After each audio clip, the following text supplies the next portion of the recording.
Hey guys, welcome to Discover Music. Today we will be talking about Periphery's fifth full-length album, Periphery III, Select Difficulty.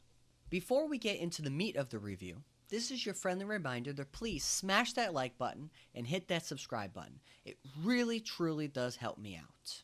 Thank you. These guys are masters of djent, a pioneer of that whole technical polyrhythmic thing, but Select Difficulty isn't a one-trick pony. There's a melodic sensibility coming through that wasn't as obvious earlier. Spencer's vocals, they've seriously evolved. He's got that effortless range now, from going to harsh growls and soaring cleans on a dime. Now, let's talk about the musicianship. It's off the charts. Misha, Jake, and Mark, these guys shred. But there's an incredible precision to how they lock in with drummer Matt. It's like this insane machine with a soul. Songs built to change the ways you don't expect. I mean, the track Marigold, that's a straight up prog odyssey. Lyrically, things go deep. There's introspection, vulnerability. It feels like they're exploring personal struggles, but also broader themes such as loss and connection. But don't get me wrong, there isn't a cheesy concept album. It's more like they're using all their technical wizardry to paint something emotionally true. I will admit, Select Difficulty might not be for everyone. If you like your metal more straightforward, with just a side of headbanging, you might get overwhelmed. The sheer amount of stuff happening in these songs is, well, a lot. But if you're into adventurous bands, musicians who refuse to be put in a box, who risk it all to actually grow, Select Difficulty is a must listen. This album is Periphery firing on all cylinders, both mind-meltingly technical and deeply musical. Let's go a little bit more track by track on this record. This album starts with The Price is Wrong, which is a balls to the wall, hit you in the face intro with crazy lyrics. As the band goes on, the tones and the sonic landscape does go around and get into far off places. A great guitar solo which is super tasteful and well structured, super melodic compared to the intensity all around it. The prog production element of spoken words shows up and is very interesting. Next is Motormouth, with crazy guitar licks and some Rage Against the Machine hip-hop vibes in the chorus vocal delivery. You love the panning adjustments in the bridge, and it brings a more stereo feel to the entire song. His vocals are crazy again. Spencer is really hitting some of these notes, and it's almost jazzy at times in the guitar part. Marigold is next up, and it brings in strings. Now, they are sound library strings, but they are strings nonetheless, which is a nice touch to lead into as an intro of the song. You can definitely hear Bring Me the Horizon vocal styles in the clean vocals, but that doesn't mean it's a bad thing. Spencer has phenomenal vocals and a force to be reckoned with on his own.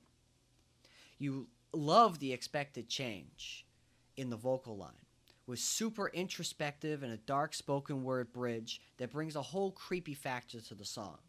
It's a great groove with great vocal parts.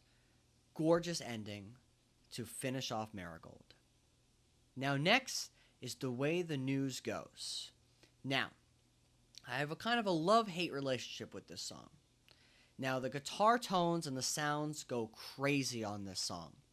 The intro is gorgeous with a more major sound, almost saccharinely sweet and bright compared to the previous songs, which is where I feel like is its downside. Now, this is just my opinion. I love heavy Periphery. So when they go into this more poppy, more lyrically poignant, without the song itself matching the way the lyrics are conveying its story, I tend to not enjoy those as much. Now, it does have a gorgeous sounding end collage of a bunch of different sounds, and beautiful piano. But it unfortunately falls short of what I think is an amazing track. It is not bad, but it's not amazing. Now, the next song, on the other hand, Remain Indoors, really sees a step up, in my opinion, on this album. And it is one of my favorite songs. I love the guitar sound, how it contrasts the vocal range and guitar approach to the whole song. It has kind of a soulful vocal approach with nice chugging guitars, with some country influence in the guitars and the vocals. The guitars bring on a more finger-picking, sweeping approach, and the unexpected 80s synth really add a lot to the song. Huge, dark guitars. Now, next on this album is Habitual Line-Stepper. Now, we're back to the land of angry men, because this song really brings a punch in the face that we haven't really seen since The Price is Wrong. The softer interlude part really adds a dynamic element to this song. It really contrasts from the intensity that has built up so long. It has a Game of Thrones sort of string vibe and stripped to the drums and vocal duets, which is pretty neat, I might say. The production on this tells a story that complements the songwriting. It is one of the only songs on this record that I can truly see the harmony between the storytelling with the lyrics and storytelling with the production. Next is Flatline. Very Rage Against the Machine moments in the vocal line, and the band this time gives a lot more room to the singer, and he really fills in the space. Very Chester Bennington vibes in his performance, rest in peace. And the chord change halfway through the chorus sounds a lot like what Linkin Park would do. The chorus is very melodic, though not a super memorable song, has some great elements to it. Absolomb goes hard. You have this amazing bass line to start out the song with crazy guitar chords, almost like they're making stuff up themselves. Loved the vocal phrasing in this song. It really complements the soaring guitars and the amazing, perfectly executed solo. Some of those high notes on this track are amazing, with some amazing chord shifts and some cinematic elements in the end. Catch Fire was a good enough track, but it does show how they can incorporate some really strong swing elements into this track, with some good old rockin' guitars with some hip-hop persuasion in the vocals. Next, we have Prayer Position. Some better, quicker vocal phrasing from Spencer, and it feels like a ramp up from the album back to a high-paced speed. I really enjoyed his screamed vocals on this song, even more than his clean vocals in spots. Not a super standout song or revolutionary in their instrumental performances, but has some good guitar layering and production choices. Now, Lune, as an album closer, is a quaint song.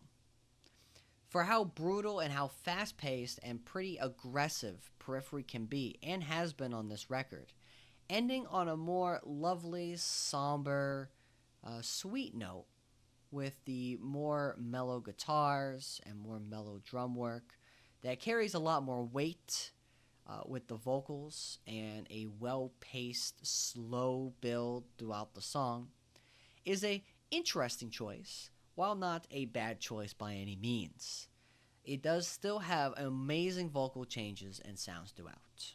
To sum up my final thoughts on this record, Periphery 3 Select Difficulty has some very high moments, some soaring vocals, some technical guitars, and some damn catchy songs.